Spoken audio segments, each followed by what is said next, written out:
Look at that! Hindi siya amoy bagong helmet. Quick release strap. Ano, gold. I think, pwede kayo maghanap ng ibang helmet. Yo! Yo! Yo! Kamusta? Kamusta tayong lahat? Pag-uusapan natin ngayon ang Gillette Classic Helmet entry level. Ito yung pinakamurang classic helmet ni Gillette ngayon. About 1 month ko na siyang ginagamit and kaya ko lang sabihin yung mga pros and cons niya.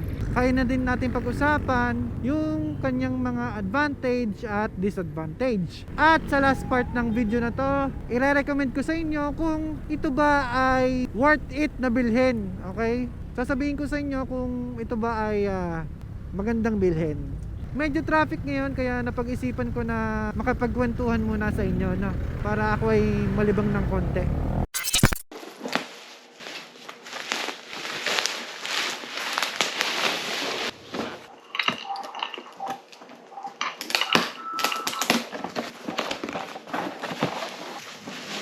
Bubble wrap. And then this is the goggles. Ooh! This is the visor, visor, like this. We have here bubble wrap, bubble sheet something. Oh, ang ganda ng LED, ng pagka foam. Oh! Oh! Ganda. Look at that! Ito yung visor niya. Kinakamay lang din.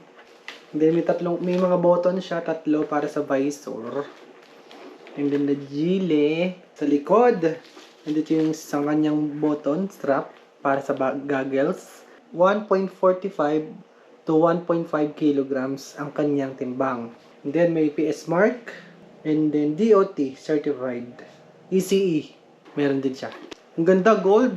Gold yung metal niya. Okay, very good. Yan, eyeglass threading. Hindi, ang ganda ng foam. Ganda ng foam niya. Leather. Yung amoy niya, hindi siya amoy bagong helmet. Kakaiba siya. Gawa nga siguro ng leather. Let's check kung intercom ready. Yes, may butas. May butas yung dalawang tenga. This is large. Tama, large. Yan. Oh, sobrang masikip pa siya. Masikip. Kasi bago. Pero sobrang fit na fit at hindi siya masakit sa ulo. Actually, pwede pa ako XL. Large yung gusto ko kasi alam ko, naluluwag pa to. Mahirap magsalita kasi ganun yung pisngi. Pero it's okay kasi luluwag pa nga to, alam ko. Lahat ng helmet ganun. Kaya sakto lang tong large. I'm gonna put this. Ganito. Yan. Yan. Nice one. Bababa ko yung visor. Hey, alisin natin yung kanyang sticker. Alisin natin. Tingnan natin kung ang ganda. Nakikita ko pa rin yung kapaligiran.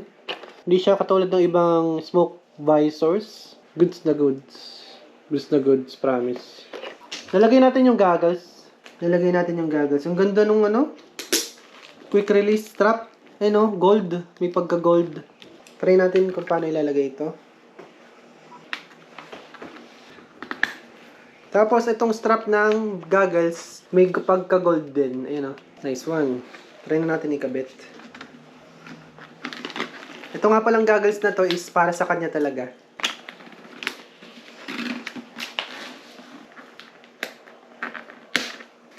Ayan na siya o. Ganda mga lods. Ngayon, hindi ko lang sure kung paano siya ibababa yung nasa loob, yung second visor, kapag merong goggles. Try natin. Yan. Gaganon lang pala ng konti. Tapos, susungkutin ko na to or susut ko muna to. Again, sa mga hindi masyadong trip yung masisikip, pwede kayo mag-XL, mas malaki. Tapos, bababa ko itong second visor. I think, iangat ko muna to. Yung ganyan, pwede kong iangat yan. Yan. Tapos, bababa ko siya. Goods! Goods na goods! May second visor na. Yan, nice one.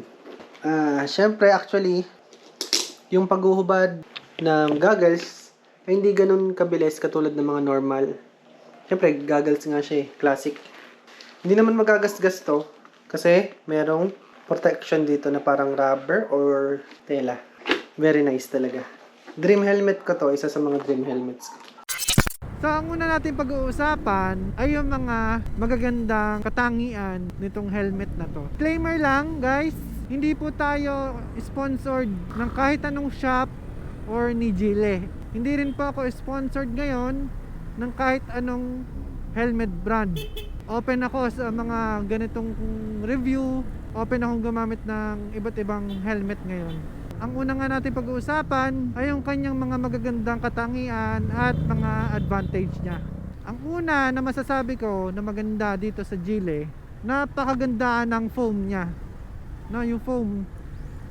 Nakagamit na rin ako ng Gile GTS V1 at doon ako nakakita ng napakagandang foam. Ang sabi nila, memory foam yung gamit nila. And I think totoo naman kasi maganda talaga yung yari ng foam na yun. At sa tingin ko rin, ito rin ang ginamit dito sa foam ng helmet na to. Napakaganda ng foam. Napakaganda ng fitting. Pag sinabing 56 cm yung ulo mo, sasakto siya sa ulo mo. Tama yung fitting niya.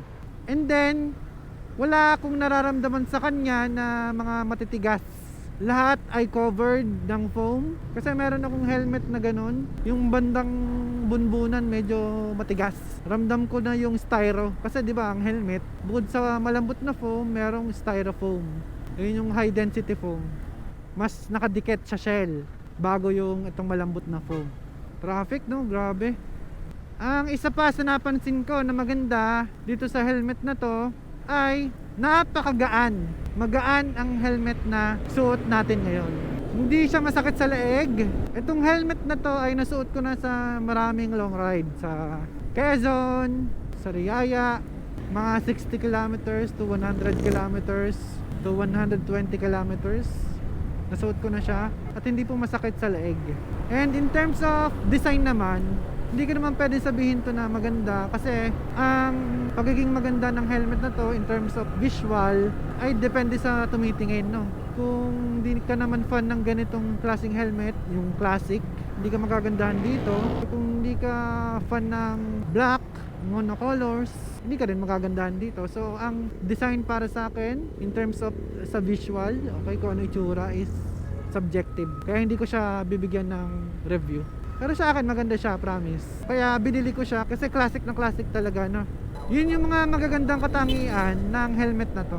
Susunod naman natin, syempre kung may maganda, meron din na hindi ka aya-aya masyado. Una, medyo pricey ang helmet na to, no? In terms of pagiging entry level niya, ang price kasi nito is 3,900, almost 4K na.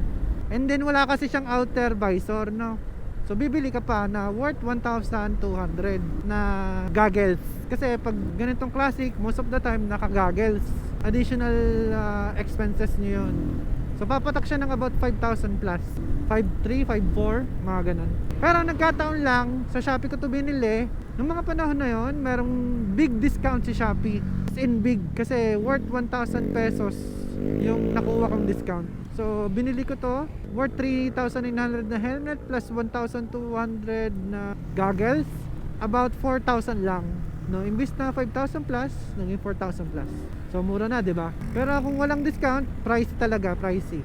Abutin ng 5 plus, 5,400. And then, ang susunod naman na hindi ko masyado nagustuhan sa helmet na to ay bulkiness. Although magaan siya, pero yung size niya in terms of laki ay malaki. Isa sa mga maliit na shell na nasubukan ko at matagal ko nagamit ay yung Gile GTS V1. So maliit yung shell niya, hindi ka mukhang alien. Ito medyo lumaki.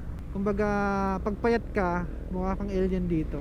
Pero most of the classic helmets naman ganun eh. Pero may nakita naman ako mga classic helmet, hindi ganito masyado kalaki yung shell. Kaya masasabi ko na malaki talaga itong shell ng helmet na to.